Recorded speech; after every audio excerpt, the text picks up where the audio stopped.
আমি আসি। হ্যাঁ চলো চলো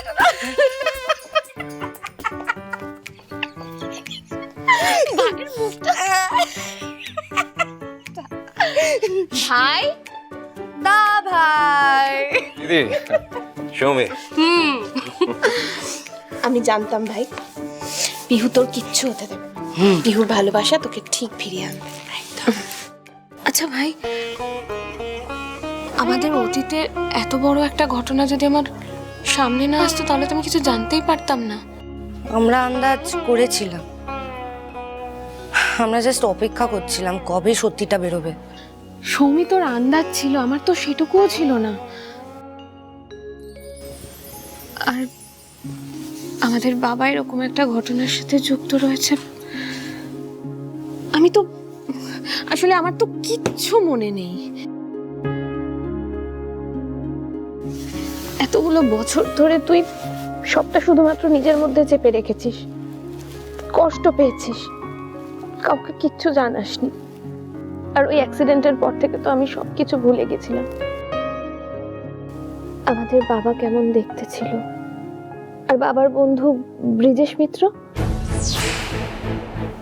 তারাই বা কেমন ছিল, আমার কিচ্ছু মনে নেই।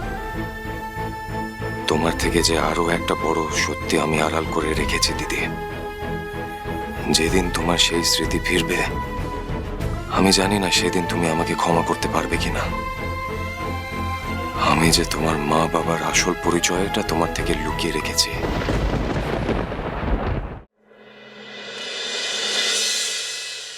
ক্যাফেতে তো আরো অনেক জিনিস থাকে, আর যেমন লাইভ মিউজিক, ক্যান্ডেলস, এগুলো তো missing. Yeah Bambi, you are right, তুই অ্যাকচুয়ালি খুব স্মার্ট রে। যদি তোর মতো বুদ্ধি তোর বাকি দিদিদের থাকতো না তাহলে এটা ওখানেই রাখিস, তাহলে আর আমাকে একা হাতে সবটা করতে হতো না, বুঝলি? ঠিক আছে, ক্যান্ডেলস, নো ক্যান্ডেলস, আমি দেখছি ক্যান্ডেলস।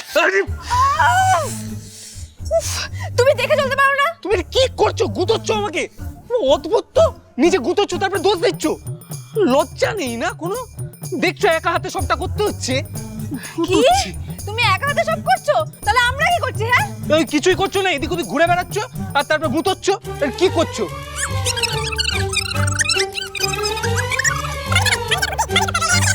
নো ঝগড়া, আজকে শুধু আনন্দ, ঠিক আছে? হ্যাঁ ঠিক আছে। সৌমি, না না সৌমি তুমি না, তুমি বাংলির কথা বলতে দে। তুমি তোমার দাদাকে বলো, ও ইচ্ছে করে পায়ে পা লাগিয়ে ঝগড়া করছে আমার সাথে। আমি ইচ্ছা করে পায়ে পায়ে লাগিয়ে ঝগড়া করছি, এসে গুতুলো। বাবা রে বাবা, তুই কেন এসব করছিস? ফ্রেন্ডটা গুতুই দিল। চুপ কর, নইলে তোর কপালে আজকে দুঃখ আছে, চেপে যা। এই এই আরেকটা গুঁতো দাও, নালে সেই ঘুরবে। হ্যাঁ গুঁতো দিতে হবে, একটা গুঁতো দাও। ঠিক আছিস? এত জোরে আজ কতদিন পরে বাড়িটা আবার হাসি খুশি শান্তিতে ভরে উঠেছে, বল? একদম ঠিক বলেছো টামি। বাবা সবকিছু ভালো হচ্ছে, এবার এবার শুধু বাবার নির্দোষ প্রমাণ হয়ে যাক, ব্যাস, আর কিছু চাই না। মা তো এই বাড়িতে ফিরেই এসেছে, বাবা চলে এলে ব্যাস সবকিছু একদম ঠিক হয়ে যাবে, বলো টামি?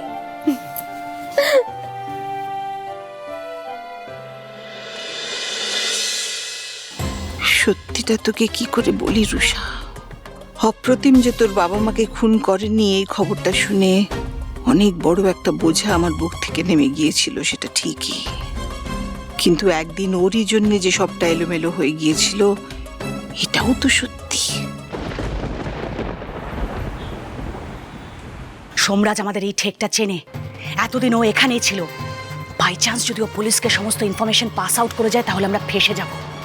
তুই ওদিকটা সামলে নে, আর হ্যাঁ, এবার যেন কোনো ভুল না হয়, যা করবি খুব সাবধানে। ঘটন, হ্যাঁ ম্যাডাম। যাও গিয়ে ইঞ্জেকশনের ডোজটা নিয়ে এসো। অপ্রতিমের বড্ড বেশি মুখ খুলে গেছে, ওর মুখটা বন্ধ রাখা খুব দরকার। আর কাল ভোর ভোরই অপ্রতিমকে নিয়ে এই শহর ছেড়ে আমরা পালিয়ে যাব। কিছুদিনের জন্য আমাদের অন্য কোথাও গা ঢাকা দিয়ে থাকতে হবে। তবে একটা কথা মনে রাখবে, এই খেলাটা এখনো শেষ হয়নি। যতদিন অপ্রতিম আমাদের কবজায় আছে ততদিন এই খেলাটা শুধুমাত্র আমাদের।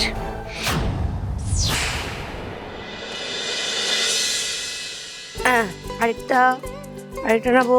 ইয়েস। কি করছিস তুই? চল। কোথায় নিয়ে যাচ্ছ সৌমি? ও একটু ধৈর্য ধরো না বউ। What are you doing? আরে নো মোর কোশ্চেনস দাঁড়া চল। ইজি আরে পড়ে যাব আমি।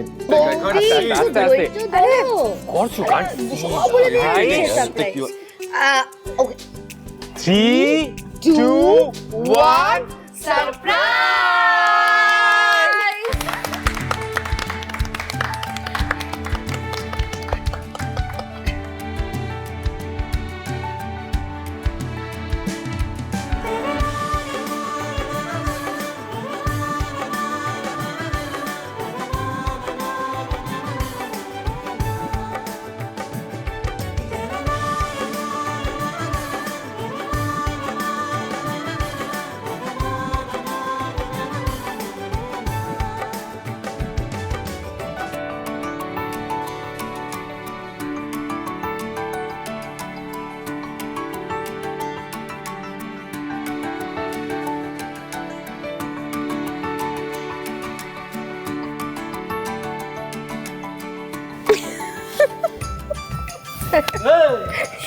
ভাই প্লিজ টেক ইউ সিট। তারপর যত ইচ্ছে নিজের বউকে দেখিস, প্লিজ টেক ইউ সিট। বৌদি প্লিজ। আপনাদেরকে সার্ভিস দেওয়ার জন্য আমরা সবাই রেডি। যা দরকার লাগবে বলে দেবেন। Yes please. আচ্ছা শোন না, ডিশেস ট্যাবলেটটা আরে ডিশেস গুলো তো একবার একটু দেখি।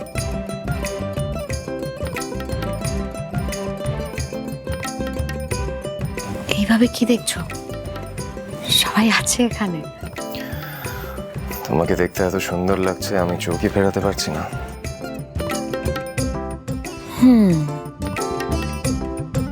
এই ডায়লগটাই তুমি মিলিকেও দিয়েছিলে না কয়েকদিন আগে টুবাইদা? দাঁড়া দাঁড়া, মনে করাচ্ছি। কি যেন বলেছিলে?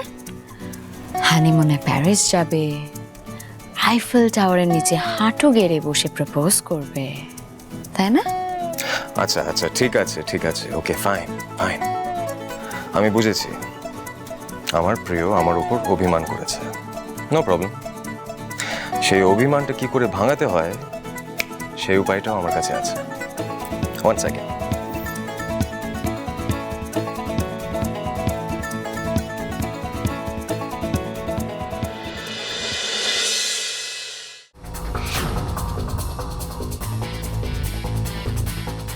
ও কাকা রে বুড়ো, এই তোমার আসল ডোজের টাইম হয়ে গেছে। কোথায় শোনা দেখি?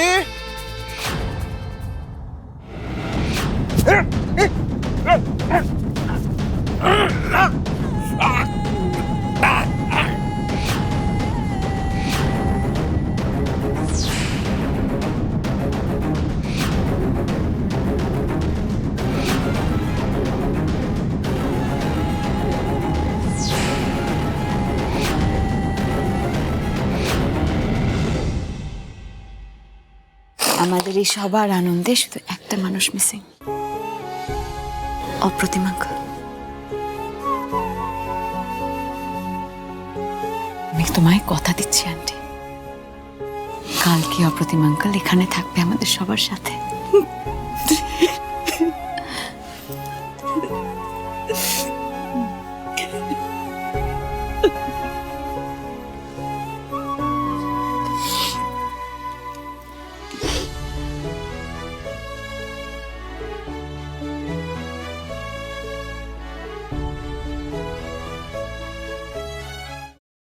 হ্যালো,